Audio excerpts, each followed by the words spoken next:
In today's video, we'll be going over the most common ways to become a nurse practitioner because this involves nursing education. It's one of the more confusing things to exist on this planet.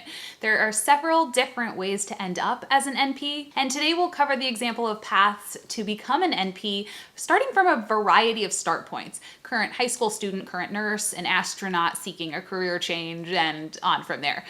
As always, there will be timestamps in the description below that will take you straight to the type of program that would be the most applicable to you, but you are more than welcome to come and hang out for the whole video. You should, it's fun.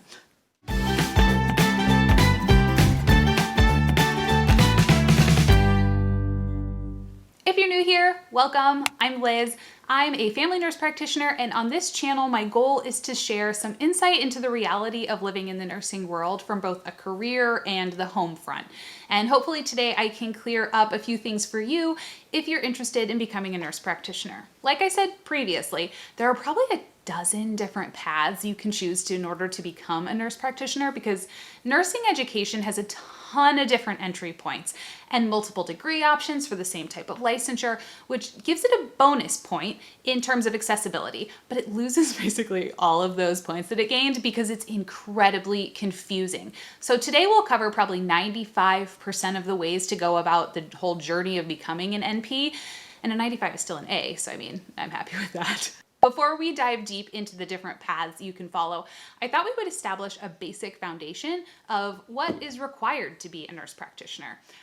If you want to be a nurse practitioner, you will need to either have your master's degree or a doctorate degree, as well as education supporting whatever type of nurse practitioner you want to be. This education can be wrapped up in your master's or your doctoral program, or it can be through a certificate program. You'll then need to pass a certification exam in your specialty. And it sounds so simple, but then you Google it and you realize, oh my gosh, why are there so many options? So in order to make things a little simpler, I thought we would just kind of walk through several examples of people looking into NP programs and discuss their education and career journeys that led them to the role of nurse practitioner, so you can get some real world application and see yourself in one of these models. First up, we have Alice. Alice represents the most common path of becoming a nurse practitioner. She is a registered nurse who has been working in the CVICU for 4 years and has now decided she wants to go back to school to be a nurse practitioner so that she can be the one writing the orders and guiding care for her patients. She holds a Bachelor of Science in Nursing degree, and as we discussed, also has her licensure as a registered nurse. Side note, if the differences between nursing licensure, degree, certification, and all of that is confusing to you, you are 100% not alone. I am not lying when I said nursing and its education system is all over the place. And I do have a video all about like what the letters mean and all the certifications and licensure, and I'll leave it linked down below. It should clarify a lot of the jargon that I'm going to throw around relating to nursing education. All right, so you can check that out down there, but now back to Alice. Since Alice already had her BSN, all she needs to do is go to a graduate program in the concentration of nurse practitioner. She has the option of choosing a master's program or a doctorate program. Both of these will allow her to sit for certification exams for nurse practitioners.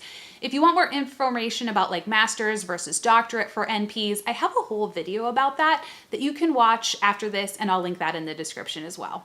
Alice decides that she wants to go for her terminal degree, therefore she is looking into a DNP or a doctorate of nursing practice. She also needs to pick a specialty because NP school is broken down into patient population and specific setting.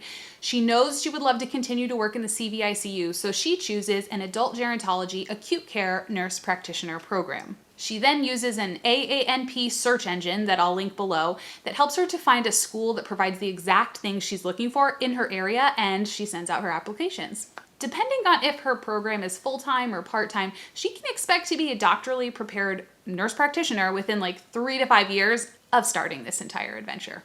And that is the most common way people become nurse practitioners. It's the path I took as well, except that I chose to go for my master's instead of my doctorate because I was super sick of going to school and I wanted to enjoy my husband and my kids, and I was also so burnt out with school and I needed a break, and I hate research. And yeah, I'll save the rest of that tangent for another time, but I do have the option of going to a bridge program in the future that would take me from my MSN to my DNP if I wanted. And when I have 20 grand lying around and tons of free time, I may consider this, but that day is not today.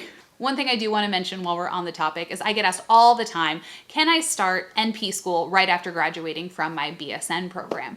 And in most cases, technically, yes. Some schools do require you to have job experience as a registered nurse. However, those are becoming honestly more and more rare. Now, this is a really debated topic, and I don't have the most popular opinion, but I get asked all the time, so I thought I would, you're here, so I'll just give you my 2 cents and then we can move on. Can you piggyback this onto your previous degree? Yes. Do I necessarily think that you should? No. I have a whole video about this that I'll leave linked down below. But the major reasons are, one, once you get out there practicing, you may realize you love a totally different patient population than you originally thought you would. This happened to me. I'm in family practice and I never in a million years would have predicted that. And 2, your first year as a nurse can be really, really brutal. Again, I have another video about that. I'll link below, but it does get better. It's just really hard at first. And I can't imagine being a new nurse practitioner and trying to go to grad school at the same time. Just take a year off, be kind to yourself. And 3, I learned so much about communicating with patients, disease processes, management of disease processes, and just getting comfortable in the healthcare setting by working as a nurse for several years and seeing thousands of different patients. Obviously, you do you, bottom line. And it may be a totally right fit for you to go back right away, but just don't let your school talk you into it, because they're gonna do things, they're gonna offer you a discount if you piggyback it and say you'll never go back if you don't go back now. But let me be honest, they aren't looking out for you, they're looking out for their wallet. You can go back later, many people do. I will step up my soapbox now and we'll return to the program. Next, we have Bernard. Bernard is in a similar situation. He is a hemodialysis nurse who is interested in working as a nurse practitioner in a nephrology practice. Bernard is also a registered nurse. However, he has his associate's degree instead of his bachelor's. He has a few options. He can either do an ADN to a BSN program, many of which are online, and then he can apply to a BSN to an MSN or DNP program to get his NP education. The benefits of this is there are far more of these types of BSN to MSN or DNP programs, but could take more time to do the 2 different things depending on the full versus part-time aspect. His other option would be to enroll in an ADN to an MSN program. These typically grant a BSN along the way, and it's essentially the 2 programs we mentioned above, but they're like smushed together, eliminating some of the classes that would sort of be a repeat in the BSN and masters and combining them. And this can definitely save some time, but they're usually a little bit more expensive and there are definitely fewer of them available. Brings up the enormous life question of which is more available to you right now, your time or your money? Bernard decides he isn't in a rush and he wants the most affordable option so that he can go to a state school for an online to ADN to BSN program, and then immediately after graduating, he starts a part-time MSN program to become an FNP at that same state school. He's able to continue working throughout the program and graduate without any student debt, and I am insanely jealous of Bernard. Maybe he will help me pay off some of mine, because I have a lot. Like a lot. Now that we've pondered some of life's deepest questions, we have arrived at our 3rd participant today, Madeline. Side note, I love that name. I wanted to name my child that, and my husband said no. So now I have to name my imaginary internet characters out of her. So that's life. Now Madeline is an astronaut. We know this isn't my child because my child would not be allowed to be an astronaut. They have to go into something very safe. Maybe like, they could be accountants or surveyors. I've heard there's a great market for those. So astronaut would definitely be out of the question. But Madeline's parents were much more bold and allowed her to do whatever she absolutely wanted to, dangerous and all. So Madeline has been to space many times, but her recent physical before going to the space station, her healthcare provider noticed her heart rate was abnormal. And she was then diagnosed with SVT and has been to the cardiologist many, many times trying to get her heart to just chill out. And during all these visits, Madeline absolutely fell in love with cardiology and decided that she wanted to become a nurse practitioner so she can work in cardiology while she's home from the space station. Madeline is an overachiever, in case you cannot tell. So Madeline has her bachelor's in, space science, not nursing, and she would prefer not to go back for another bachelor's at this point. Fortunately, her cardiologist lets her know about a different option, a direct entry nurse practitioner program. These programs takes humans with non-nursing bachelors and turns them into nurse practitioners. Before the program, there are prereqs, and along the way, in the program, you must pass your NCLEX, the board exams for registered nurses, in order to be an RN, but it does chop out the need for a BSN. And once again, you typically trade some time, you save time, and you pay money because, well, I was looking at these programs and they can cost a pretty penny.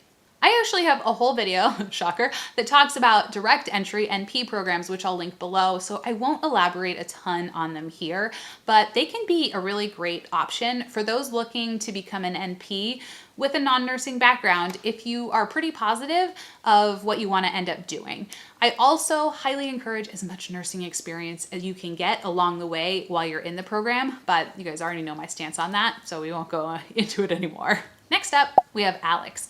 Alex is a high school junior who would love to be a psychiatric NP one day. I have no idea how people decide what they're going to be with, like when they grow up, when they're in high school. It blows me away that you have to decide when you're in college too, because you're like a baby. It took me until I was like 21, but not Alex. Alex knows, so go Alex. Alex has basically all of the options we have already mentioned in order to become a nurse practitioner because they haven't gone down any educational funnels yet. The most traditional path would be to become a nurse either by obtaining their ADN or BSN and then to apply to a nurse practitioner program after that. There would be the same choices we discussed about what types of programs and the same type of analysis of what is more available to you, time or money, and then you would just go from there. And finally, we have Jim. And Jim has been a pediatric nurse for 12 years, the last 4 of which he has been the nurse educator on the unit. He has a BSN as well as an MSN in nursing education, and he loves teaching nurses. But he would really like to kind of transition into pediatric primary care, educating patients and families as the ways to stay out of the hospital whenever possible. And so since he already has a master's degree, he would love to apply some of those credits from his previous master's in nursing to his PNP curriculum. A postmaster's nurse practitioner certificate program, holy moly, that's a mouthful, will likely be the right fit for him. In a postmaster's nurse practitioner certificate program, holy cow, some of the classes from your previous MSN or DNP degree can be applied to the nurse practitioner curriculum, as long as they haven't expired. So typically schools require you to have research and statistics within the last 5 years, and some of them will want your science prereqs to be from the last several years, and that's what I kind of mean by expiring. So in these certificate programs, you still need to complete all the traditional coursework and clinical hours associated with a nurse practitioner program. However, if some of your credits are accepted from your previous advanced degree, the programs can be a little bit shorter because some of the classes have already been done in that previous degree. Most of these programs are just certificate programs, but some of them do allow you to then tack on a DNP at the end if you don't already have one and if you would like to have a doctorate in nursing practice. And again, if you wanted to get your DNP, but you wanted to take a little bit of a break, you can do that with those certificate programs. You can get the certificate, start practicing, and in a couple years, if you want to go back in to get your DNP, go for it. If you never do, great. Do you have to? I get asked that a lot, and right now you don't. And they keep saying we will have to get it, the DNP for being a nurse practitioner, but still, they just keep pushing the date back. So for right now, no, you don't need your DNP. And those are the major ways to become a nurse practitioner. I think there were, 5? I know there are a few other ways for people who are paramedics or those who are medics in the military, but I couldn't honestly find a ton of information out there on those, and I have absolutely no personal experience with them, so I don't want to lead anyone astray by talking about them on the internet as if I have any authority on it. And if any of you know anything about those or other methods of being an NP that I didn't mention here, I would love for you to share that in the comments. I would also absolutely love if you shared what path you took to become a nurse practitioner or are taking, because while I can share a few ideas here and kind of what I did, it's so incredibly helpful for others who land on this video to see what other humans did in order to get to their career as a nurse practitioner. Because seriously, I feel like the comments sections on these types of videos are so much more helpful to people than the actual video itself. And I very much appreciate you for making that community happen. And that is going to wrap up the video for today. Remember to check out the other videos we talked about in the description if you want more information on any of the topics we kind of glossed over, and leave any questions you have down below or topics for a video that you want to see. If this video was helpful, give it a like. The YouTube gods like that. Be sure to subscribe so you can see more like it in the future. Have a lovely rest of your week, and I will see you next time. Bye, guys.